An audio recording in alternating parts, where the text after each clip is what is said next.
আমি তো বুঝি গত পহেলা মে ৩২৪ নম্বর পর্বে আমরা প্রচার করেছিলাম অতিথির বক্তব্য। অতিথি বিভিন্নভাবে ক্ষমা চাচ্ছিলেন, আমরাও যোগাযোগ করার চেষ্টা করছিলাম তার স্বামীর সাথে। তার স্বামী থাকেন সুদূর পোল্যান্ডে, উনি প্রবাসী। আমরা সরাসরি চলে যাচ্ছি তার কাছে। আমার বিয়েটা হয়েছিল কেমন হঠাৎ, ওর সাথে কিছুদিন আমার রিলেশন, হঠাৎ করে আমি খুব ডিপ্রেশনে ছিলাম, আমার জব ছিল না তখন, জব চলে গেছিল, হঠাৎ করে ডিপ্রেশনের মধ্যে করোনার মধ্যে ছিল তখন, মানে আমি পাগলের মতো একটা ডিসিশন নিয়ে ওরে বিয়ে করে ফেলি। আমি আপনাদের একটা কথা বলি, হাজবেন্ড 12 ঘন্টা কাজ করে আসার পর ওয়াইফকে কল দিবে, সুখ দুঃখের কথা বলবে বা বিভিন্ন কথা জিজ্ঞেস করবে। ওরে সন্ধ্যা 6টা বাজে আমি কল দিলে বলবে হ্যাঁ বলো কি হয়েছে, প্রথম শব্দটাই হচ্ছে ওর এটা। মনে হয় যে সারাদিন কাজ করছে, আমি সারাদিন বাসায় শুয়েছিলাম। আমি বলি এইভাবে কথা বলো, ভালো করে কথা বলো, কথার ভাষা এতটা খারাপ হবে আপনাদের সামনে বলতে চাইতেছি না। তারপরে 6টার পরই আর ঘুমাইসা পড়ে, 6টার পরই আমি ঘুমাই যাবো বলে ডাটা ফুট করে বন্ধ করে, আমি যদি বেশি কথা বলি, কথা বলতে দেরি আছে আমার, ব্লক দিতে দেরি নাই, কারণ আমি বিদেশে আমি কিছু করতে পারবো না। এমন অবস্থা হয়ে গেছিল যে আমি এদেশে মারা যাবো, এমন একটা অবস্থা। তারপর তো আছে এই ছোট ভাইয়ের সাথে তো এই কাহিনী করছে। তারপর আমার থেকে বড় 10 বছরের, সে সৌদি থাকে, সে তার সাথে কথা বলে, ওই ভাই ওরে জান কলিজা বলে ডাকে, ওই ভাই থেকে সে টাকা আনে, এইটা আনে সেইটা আনে। আমার কথা হচ্ছে, তোর সাথে যদি একটা ছেলের রিলেশন না থাকে, ছোট ভাই তোরে কিভাবে আমার বলে বউ কেমন আছো, তো নাস্তা করছো নি তুমি, বড় ভাই কিভাবে বলে জান সোনা কলিজা? আমি কি বোকা? আমি তো বোকা না, আমি তো এই যেমন একটা ছেলে। এইসব করে, কিন্তু সারা জীবন বিয়ে করার পরেও তোর ফ্যামিলি আছে, তোর বাচ্চা আছে, তোর তো একটা মনুষ্যত্ব থাকা উচিত, কিন্তু এই মনুষ্যত্বটা ওর ভিতরে নাই। আমি ওরা হাজারো বার বুঝাইছি, এই 2 ঘটনা জানার পরও আমি মাফ করছি, মাফ করে ওরা আমি বলছি যে তোমার যা হয়েছি, আমি আমার সর্বোচ্চ 1 বছর সময় লাগবে, 1 বছরের শেষের দিকে হয়তো আমি বাড়িতে আসবো। তুমি আল্লাহর দিকে তাকাই, আমার বাচ্চার দিকে তাকাইয়া তুমি আমার বাড়িতে যাও, আমি আসার আগ পর্যন্ত তুমি আমার বাড়ি থেকে যাও না। আর যদি আমি আসার আগ পর্যন্ত তুমি আমার বাড়ি থেকে তোমার বাপের বাড়িতে যাও, তাহলে কিন্তু তোমার আমি ছেড়ে দেবো। আমার কি বলে, তুমি যদি আমার ছাইরাও, তো এটা আমার পক্ষে সম্ভব না। আপনার বাড়িতে থাকা সম্ভব না?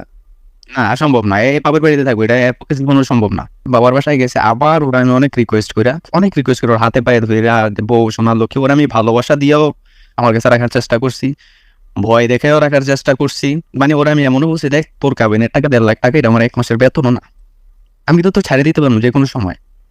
এইভাবেও চেষ্টা করছি, এইটাও হয় নাই। এখন আমার কাছ থেকে 3 লাখ টাকা দাবি করে, আমার কাবিন 1.5 লাখ টাকা, কিন্তু 3 লাখ টাকা কেন দিব? বলতেছে আমার জীবন নষ্ট করছে। আমি যদি বলি ও আমার জীবনটা নষ্ট করছে। আর একটা সবচেয়ে ইম্পর্টেন্ট কথা বলি, হাজবেন্ডের প্রতি ওয়াইফের যে একটা ভালোবাসা, যে একটা কেয়ার, কোনোদিন আমার জিজ্ঞেস করে না তুমি কেমন আছো, তুমি কি খাইছো, খাওয়া দাওয়া করছো কিনা, তোমার শরীর কেমন। মানে হাজবেন্ডের প্রতি ওয়াইফের যে একটা মায়া টান ভালোবাসা, এই জিনিসটা ওর মধ্যে বিন্দু পরিমাণ নাই। আমি হয়তো আপনাকে গুছাইয়ে বলতে পারতেছি না, কারণ আমার মনের মধ্যে অনেক কষ্ট। আমার বাচ্চাটার সাথে আমি 2 মাস যাবত কথা বলতে পারি না। একটা মা কতটা ভালো হইলে সে তার বাচ্চারে তার বাবা সম্পর্কে বলতে পারে, তোমার বাবা মদ খায়, গাঁজা খায়, তোমার বাবা অন্য মেয়েদের সাথে কথা বলে, তোমার বাবা পচা। তো আমার ছেলেও ছোট মানুষ, আমার ছিল এইটা কেউ যদি জিজ্ঞেস করে তোর বাবা কই, বলে যে আমার বাবা ভালো না, আমার বাবা মদ খায়, গাঁজা খায়, অন্য মেয়েদের সাথে কথা বলে। আমার ছেলেটা লাস্ট 2 মাস যাবত আমাকে বাবা বলে ডাকতে না। আপনার ছেলের সাথে আপনার 2 মাস ধরে যোগাযোগ নাই? যোগাযোগ নাই। আমি ওরে ফোন দেই, আমার ছেলে আমার সাথে একটা কথাও বলে না, খালি বলে তুই খারাপ, তোর জন্য আমার আম্মু কান্না করে, তুই মদ খাস, গাঁজা খাস। মানে ও এই ছোট একটা শিশু বাচ্চার মনে ও এমন বীজ ঢুকাইছে, আমার ছেলের মনে এখন সবসময় খারাপ থাকে। ওর ব্যবহার এতটাই জঘন্য, যেই মার জন্য তোরা আমি রাখলাম, ও যতবার ফোন দিবে শুধু আমার মা বাবার বদনাম, শুধু আমার মা বাবার বদনাম। আমার মা বাবার বদনাম কেন করে? আমার মা বাবা দেখে ও এই চিপায় দাঁড়ায় কার সাথে যেন ফোনে কথা বলে, ওই চিপায় দাঁড়ায় কার সাথে যেন ফোনে কথা বলে, বাজারে যায় আব্বা আমার বলে যায় না। আমি যদি বলি আব্বা আমার কেন বইটা গেল না, বইলে তো আর কি আছে, প্রচুর ঝগড়া হইতো আমার সাথে। আরেকটা পাগলামির কথা বলিই নাই, ওরে কিছুই বলা যায় না, ও নিজের মাথা নিজে দেয়ালের সাথে বাইরেই তো। আমি এই কেমন মানুষ, মাথার মতো ফাটার অবস্থা, এমন একটা অবস্থা। এই সবকিছু টর্চার সহ্য করে নিয়ে ওরা আমি 5 বছর 6 বছর ওর সাথে আমি সংসার করছি, কিন্তু আমি যখন বাইরে চলে আসলাম ও আরো বেপরোয়া হয়ে গেছে।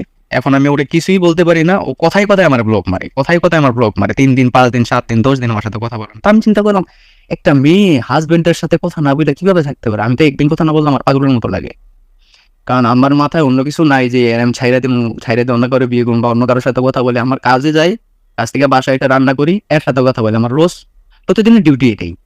তো যখন ও আমার ফোন ধরে না, আমার বাচ্চার সাথে আমি কথা বলতে পারি না, আমার মাথা নষ্ট হয়ে যায়। ঠিক আছে, তো আমি সব সময় বলতাম কি শনিবার আসলে কি তোমার উপর ঠাডা পড়ে? এমনি বলতাম তোমার উপর ঠাডা পড়ে, তোমার ফোন বন্ধ, তোমার কই যাবাই না, তুমি আমার ফোন দাও না, শনিবারে একটা দিন আমার বন্ধ থাকে, এমন কেন? তো এগুলো নিয়ে প্রচুর ঝগড়া হইতো।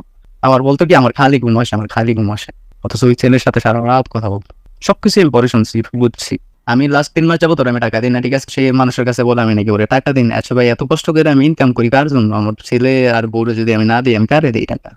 ভাই আমি বিদেশ আসার মতো ছেলে না, আমি শুধু বিদেশ করে আসছি আমার বাচ্চাটার ফিউচারের কথা চিন্তা করে। এখন পরবর্তী আপনার সিদ্ধান্ত কি করবেন, বাচ্চাটার ব্যাপারে কি করবেন, তার ব্যাপারে আপনার মন্তব্য কি? তোমার তো আমি ছেড়ে দিছি, তোমার নিয়ে আসার সম্ভাবনা 0%ও নাই। তোমার ছাড়ছি আমি প্রতিষ্ঠিত হয়েই ছাড়ছি, নিয়ে সংসার করার জন্য ছাড়িনি।